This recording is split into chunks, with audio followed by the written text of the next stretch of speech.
আজকের এই ভিডিও থেকে শিখব অ্যাডোবি ইলাস্ট্রেটর অথবা অ্যাডোবি ফটোশপে আমরা কিভাবে বাংলা লিখতে পারি।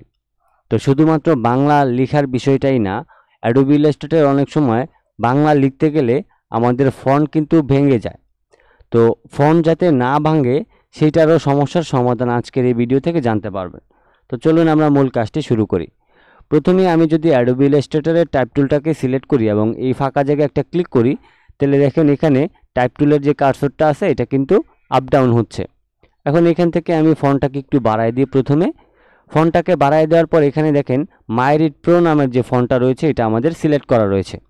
এখন আমি যদি বাংলা লিখতে চাই তাহলে সর্বপ্রথম এখানে আমাদেরকে এই লেখাটাকে সিলেক্ট করতে হবে। মাউসের লেফট বাটনটা এইভাবে করে ড্র্যাগ করে সম্পূর্ণ লেখাটাকে সিলেক্ট করবেন। তারপর কিবোর্ড থেকে টাইপ করবেন সুতনি এমজে, SUTONY, তারপর এমজে। তো এটা লেখার পর এই যে ফন্টগুলি আসছে এগুলি লিখলে আপনি বাংলা লিখতে পারবেন। তো এবার আমি সুতনি এমজে বোল্ড ফন্টটাকে সিলেক্ট করলাম। সিলেক্ট করার পর এই যে এখানে দেখেন একটা আইকন আছে, এই আইকনটা আপনাদের উপরে অনেকের থাকে, এই বিজয় 52 আইকনটা উপরের দিকে থাকে। আমি এটাকে নিচের দিকে নিয়ে আসছি। এবার এখান থেকে রাইট বাটন ক্লিক করে আপনি বিজয় ক্লাসিক করবেন। বিজয় ক্লাসিক করার পর এখন আমাদের সম্পূর্ণ বাংলা লেখার জন্য প্রস্তুত। আমি ফন্টটাকে আরও বড় করে দিই আপনাদের বোঝার সুবিধার্থে। এখন আমি এখান থেকে লিখব আমার সোনার বাংলা। তো এখন আমরা কি করলাম, আমরা সহজেই কিন্তু অ্যাডোবি ইলাস্ট্রেটরে বাংলা লেখার সিস্টেমটা জেনে গেলাম। তবে আপনি যদি কিবোর্ডে যদি আপনি বাংলা টাইপ করতে না পারেন তাহলে এখানে কখনোই আপনি বাংলা লিখতে পারবেন না। এজন্য আগে আপনার কিবোর্ড থেকে বাংলা টাইপিংয়ের যে বাটনগুলি আছে সেগুলি সম্পর্কে চিনতে হবে, জানতে হবে, তারপরে কিন্তু আপনি বাংলা লিখতে হবে বা পারবেন। ওকে, আরেকটা বিষয় হচ্ছে অবশ্যই আপনাদের প্রত্যেকের কম্পিউটারে এই যে বিজয় 52 যে সফটওয়্যারটা রয়েছে এইটা ইনস্টল করা থাকতে হবে। যদি এই সফটওয়্যার ইনস্টল না করেন তাহলে আপনি কোনোদিনও অ্যাডোবি ইলাস্ট্রেটরে বাংলা লিখতে পারবেন না বা কম্পিউটারেই আপনি বাংলা লিখতে পারবেন না।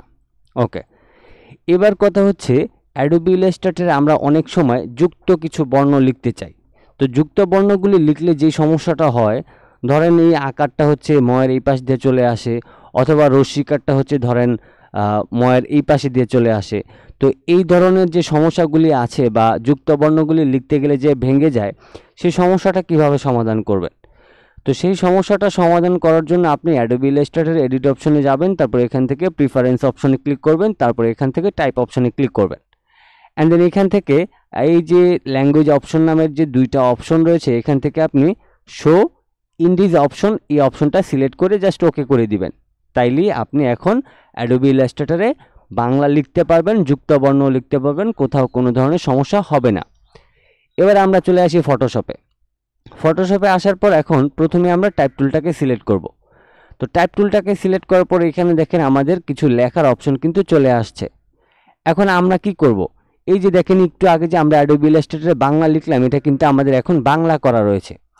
এখন এখানে যেহেতু আমাদের সুতনি এমজে লিখতে হবে, সেক্ষেত্রে অবশ্যই আগে এটাকে রাইট বাটন ক্লিক করে আমাদের ইংলিশ করে নিতে হবে। ইংলিশ করে নেওয়ার পর এখন আমরা এই লেখাটাকে ডাবল ক্লিক করে সম্পূর্ণটা সিলেক্ট করব, অথবা কিবোর্ড থেকে Ctrl+A প্রেস করবেন, তাইলেই এটা সম্পূর্ণটা সিলেক্ট হয়ে যাবে। হওয়ার পর এখন আপনি এখান থেকে লিখবেন সুতনি এমজে, আবারও SUTO, আপনি সুতনি এমজে সিলেক্ট করবেন। সিলেক্ট করার পর এবং এখান থেকে রাইট বাটন ক্লিক করে আপনি বিজয় ক্লাসিক করবেন। বিজয় ক্লাসিক করার পর আপনি হচ্ছে টাইপ টুলের মাধ্যমে এখানে একটা ক্লিক করে দিবেন। ক্লিক করার পর এখন আপনি এখানে কি লিখতে চান, আমি আবারও লিখে নিচ্ছি আমার সোনার বাংলা। ওকে, এখন তাইলে আমরা কি করলাম, আমরা এখানে ফটোশপে বাংলা লেখার সিস্টেমটা বুঝলাম। এখন ফটোশপেও যদি লিখতে গিয়ে আপনার বাংলা ফন্ট ভেঙে যায় তাহলে কি করবেন? তাহলে একই অপশনে আপনি এডিট অপশনে যাবেন, তারপর এখান থেকে অ্যারো কিতে একটু নিচের দিকে যাবেন, প্রেফারেন্স অপশনটা খুঁজে বের করবেন, তারপর এখান থেকে আপনি এই টাইপ অপশনে ক্লিক করবেন। টাইপ অপশনে ক্লিক করার পর এখানে দেখেন এই যে ইস্ট এশিয়া সিলেক্ট করা রয়েছে, আপনি এখান থেকে middle east and south Asia এইটাকে সিলেক্ট করে আপনি এখান থেকে জাস্ট ওকে করে দিবেন। তো ওকে করে দেওয়ার পর আপনি নর্মালি ফটোশপটাকে কেটে আবার নতুন করে ওপেন করবেন, তাইলে দেখবেন যে আপনার বাংলা লেখা আর কোনোভাবে ভাঙবে না এবং বাংলা লেখার প্রসেসিংটা হচ্ছে এই রকমের। তো আশা করছি যারা নতুন রয়েছেন এখন থেকে ফটোশপে এবং অ্যাডোবি ইলাস্ট্রেটরে বাংলা লিখতে পারবেন এবং যুক্তবর্ণ লিখতে পারবেন, কোনো ধরনের প্রবলেম হবে না। আজকের ভিডিওটি এই পর্যন্তই ছিল। সবাই ভালো থাকবেন, সুস্থ থাকবেন। আল্লাহ হাফেজ।